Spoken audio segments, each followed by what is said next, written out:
paglaki. Hindi mo ko pinabayaan at di ka mapakali. Kapag di mo ko nakikita tuwing sasapit ang gabi, natatakot ka kasi baka ako ay gantihan ng mga kalaban ko at ako ay masaktan. Isang beses pag uwi ko, ulo ko ay sugatan, habang tugo ko bumubuhos, iyong pinagmamasdan. Bigla kang napaluha sa'kin, halos mawala ng malay. Tiniis mo ang sakit habang ako ay nakarata. Yun ko nalaman na meron pa sa'kin nagmamahal. At tumagal ka sa mundo, iyan ang lagi kong dasal.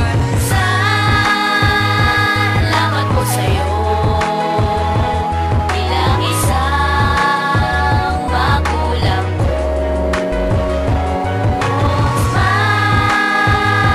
Para sa'yo to, itong kanta na sinulat ko. At nagbigay at nagdulot ng kulay sa aking buhay. Walang iba kundi ang pinakamamahal ko na inay, ang nagturo ng tamang bagay na dapat kong gawin. At hindi mali dahil ako'y iyong sasambalin. Ngunit iyon ay iyong aral para ako ay matuto. Gumalang sa ibang tao, ako ay may respeto. Kaya kaming magkapatid ay sumaludo sa iyo, dahil wala kaming masabi sa pinapakita mo. Para sa akin, wala ka nang katulad na ina. Gusto mo akong pinalaki sa piling mo, ina. Ang nagturo ng mga bagay na dapat kong malaman. At ako'y naging mabuti dahil di pinabayaan ng isang inang katulad mo na sa onting dapa. Agad mong tinatayo't pinupunasan mo ang luha. Lagi mong inaalala, hindi ako iniwan. Salamat dahil hindi mo ko pinabayaan. Salamat po sa'yo,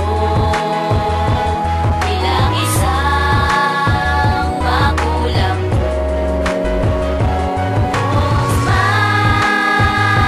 Para sa'yo to, itong kanta na sinulat ko. Sumulat ako ng mawitin handog sa aking inay, upang makapagpasalamat sa pagbibigay sa akin ng buhay. Ang tanging niyang hinangad ay mapalaki ako ng maayos. May galang, marunong, rumispeto at may takot sa Diyos. Ang nilalang na sumasaklaw sa aking buong pagkatao, taga-ayos ng gusot sa bawat kamalian ko. Ang bawat bagay ay minulat na may kahalagahan. Ang bawat buhay ay dapat ingatan at pangalagaan. Ang mga pinangaral mo, hindi ko yon malilimutan. Tumatak sa aking puso, maging sa aking isipan. Sa tao lang ang nais, pasalamatan ko sa liham. Yan ang aking ina, na sa akin ay hindi nagkulang. Salamat sa pagmamahal na binigay na wala na makakapantay. Ang buhay na makulay, ang mas pinakulay ng aking pinakamamahal na inay. Ako ay masaya dahil ikaw ang aking naging ina. Magulang na matatawag at di ako nag-iisa. Salamat po sa'yo, bilang isang magulang ko.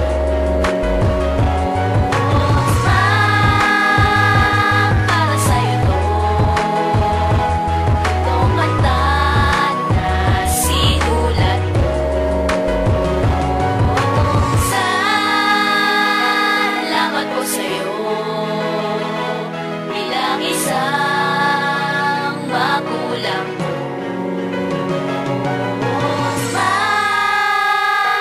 Para sa'yo to, itong kanta